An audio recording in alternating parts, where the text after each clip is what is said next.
بسم الله الرحمن الرحيم السلام عليكم ورحمة الله تعالى وبركاته نبضي داوديال وبرنامج أنو فكر كيسا حدا بلا بدون كان أوكو سابسان إن أنكسو قد بينو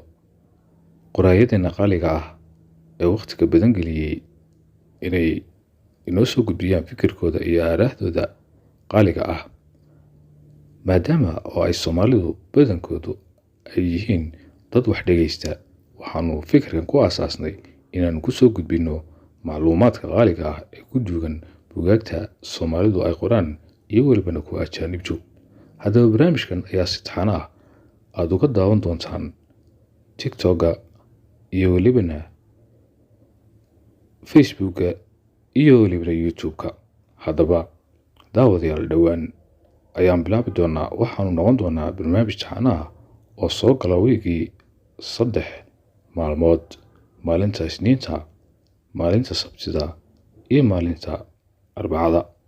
haddaba daawasho wanaagsan dhammaantiin waanad ku mahadsantihiin waqtigiina qaaliga ah